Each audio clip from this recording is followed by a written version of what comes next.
नमस्कार। आइए सुनते हैं जयशंकर प्रसाद जी की लिखी कहानी कला। उसके पिता ने बड़े दुलार से उसका नाम रखा था कला। नवीन इंदु कलासी वह आलोकमयी और आंखों की प्यास बुझाने वाली थी। विद्यालय में सबकी दृष्टि उस सरल बालिका की ओर घूम जाती थी, परंतु रूपनाथ और रसदेव उसके विशेष भक्त थे। कला भी कभी कभी उन्हीं दोनों से बोलती थी, अन्यथा वह एक सुंदर नीरवता ही बनी रहती। तीनों एक दूसरे से प्रेम करते थे, फिर भी उनमें डाह थी। वे एक दूसरे को अधिकाधिक अपनी ओर आकर्षित देखना चाहते थे। छात्रावास में और बालकों से उनका सौहार्द नहीं। दूसरे बालक और बालिकाएं आपस में इन तीनों की चर्चा करती। कोई कहता, कला तो इधर आंख उठाकर देखती भी नहीं। दूसरा कहता, रूपनाथ सुंदर तो है किंतु बड़ा कठोर। तीसरा कहता, रसदेव पागल है, उसके भीतर न जाने कितनी हलचल है। उसकी आंखों में निश्चल अनुराग है, पर कला को जैसे सबसे अधिक प्यार करता है। उन तीनों को इधर ध्यान देने का अवकाश नहीं। वे छात्रावास की फुलवारी में अपनी धुन में मस्त विचरते थे। सामने गुलाब के फूल पर एक नीली तितली बैठी थी। कला उधर देखकर गुनगुना रही थी। उसकी सजल स्वर लहरी अवगुंठित हो रही थी। पतले पतले अधरों से बना हुआ छोटे से मुंह का अवगुंठन उसे ढकने में असमर्थ था। रूप एकटक देख रहा था और रस नीले आकाश में आंखें गड़ाकर उस गुंजार की मधुर श्रुति में कांप रहा था। रूप ने कहा, आह कला, जब तुम गुनगुनाने लगती हो तब तुम्हारे अधरों में कितनी लहरें खेलती हैं। भवें जैसे अभिव्यक्ति के मंच पर चढ़ती उतरती कितनी अमिट रेखाएं हृदय पर बना देती हैं। रूप की बातें सुनकर कला ने गुनगुनाना बंद कर दिया। रस ने व्याघात समझकर भ्रूभंग सहित उसकी ओर देखा। कला ने कहा, अब मैं घर जाऊंगी, मेरी शिक्षा समाप्त हो चुकी। दोनों लुट गए। रूप ने कहा, मैं तुम्हारा चित्र बनाकर उसकी पूजा करूंगा। रस ने कहा, भला तुम्हें कभी भूल सकता हूँ। कला चली गई। एक दिन बसंत के गुलाब खिले थे। सुरभि से छात्रावास का उद्यान भर रहा था। रूपनाथ और रसदेव बैठे हुए कला की बातें कर रहे थे। रूपनाथ ने कहा, उसका रूप कितना सुंदर है। रसदेव ने कहा, और उसके हृदय के सौंदर्य का तो तुम्हें ध्यान ही नहीं। हृदय का सौंदर्य ही तो आकृति ग्रहण करता है, तभी मनोहरता रूप में आती है। परंतु कभी कभी हृदय की अवस्था आकृति से नहीं खुलती, आंखें धोखा खाती हैं। मैं रूप के हृदय की गहराई नाप लूंगा। रसदेव, तुम जानते हो कि मैं रेखा विज्ञान में कुशल हूँ। मैं चित्र बनाकर उसे जब चाहूँगा प्रत्यक्ष कर लूँगा। उसका वियोग मेरे लिए कुछ भी नहीं। आह रूपनाथ, तुम्हारी आकांक्षा साधना सापेक्ष है। भीतर की वस्तु को बाहर लाकर संसार की दूषित वायु से उसे नष्ट होने के लिए चुप रहो। तुम मन ही मन गुनगुनाया करो। कुछ है भी तुम्हारे हृदय में, कुछ खोलकर कह या दिखला सकते हो। कहकर रूपनाथ उठकर जाने लगा। क्षुब्ध होकर उसका कंधा पीछे से पकड़ते हुए रसदेव ने कहा, तो मैं उसकी उपासना करने में असमर्थ हूँ। रूपनाथ अवहेलना में देखता हुआ मुस्कुराता चला गया। काल के विशृंखल पवन ने उन तीनों को जगत के अंचल पर बिखेर दिया, पर वे सदैव एक दूसरे को स्मरण करते रहे। रूपनाथ एक चतुर चित्रकार बन गया। केवल कला का चित्र बनाने के लिए अपने अभ्यास को उसने और भी परखर कर लिया। वह अपनी प्रेम छवि की पूजा के नित्य नए उपकरण जुटाता। वह पवन के थपेड़े से मुंह फेरे हुए फूलों का श्रृंगार चित्रपटी के जंगलों को देता। उसकी तूलिका से जड़ होकर भीतरी आंदोलनों से ब्याह दृश्य अनेक सुंदर आकृतियों की विकृतियों में स्थायी बना दिए जाते।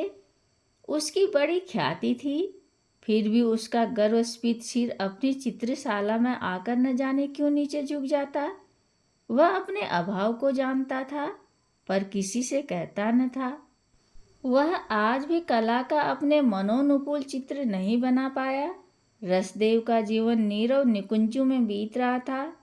वह चुपचाप रहता, नदी तट पर बैठे उस पार की हरियाली देखते देखते अंधकार का पर्दा खींच लेना, यही उसकी दिनचर्या थी। और नक्षत्र माला सुशोभित गगन के नीचे अवाक निस्पंद पड़े हुए सकुतूहल आंखों से जिज्ञासा करती उसकी रात्रिचर्या।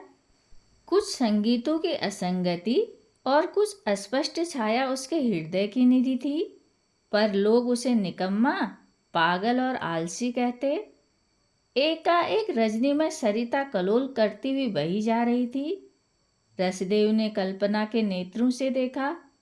अकस्मात नदी का जल स्थिर हो गया और अपने मरकत मृणाल पर एक सहस्त्रदल मणि पद्म जल तल के ऊपर आकर नैसपवन में झूमने लगा।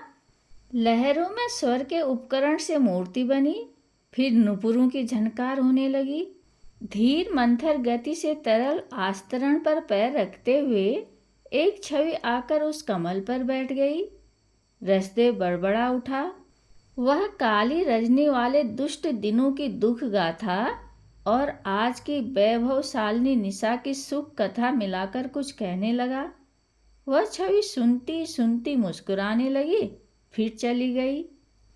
नुपुरों की मधुर मधुर ध्वनि अपने संगीत का आधार उसे देती गई। विश्व का रूप रसमय हो गया, आकृतियों का आवरण हट गया। रसदेव की आंखें पारदर्शी हो गई। आज रसदेव के हृदय की अव्यक्त ध्वनि सार्थक हो गई। वह कोमल पदावली गाने लगा। नगर में आज बड़ी धूमधाम है। जिसे देखो रंगशाला की ओर दौड़ा जा रहा है। रंगशाला के विशिष्ट मंच पर संपन्न चित्रकार रूपनाथ ठाट बाट से बैठा है। धनी, शिक्षित और अधिकारी लोग अपने आसनों पर जमे हैं। वीणा और मृदंग की मधुर ध्वनि के साथ अभिनेत्री ने यवनिका उठते ही पदार्पण किया। नूपुर की झनकारों की लहर ठहर ठहर कर उठने लगी। उंगली और कलाई, कटी और बाहुमूल स्वर की मरोर से बल खा रहे थे। लोगों ने कहा, देखने की वस्तु आज ही दिखलाई पड़ी। जीवन का सबसे बड़ा लाभ आज ही मिला। कितने सहृदय अपने उछलते हुए हृदय को हाथों से दबाए थे। शालीनता उनके लिए विपत्ति बन गई थी। चित्रकार का अंधभक्त धनकुबेर भी पास ही बैठा था। उसने कहा, रूपनाथ, इसका एक सुंदर चित्र बनाकर तो मुझे दे सकोगे? चित्रकार ने देखा, एक अतुलनीय छवि राशि। तूलिका इसके समीप पहुंच सकेगी? वह आंखों में अंकित करने लगा।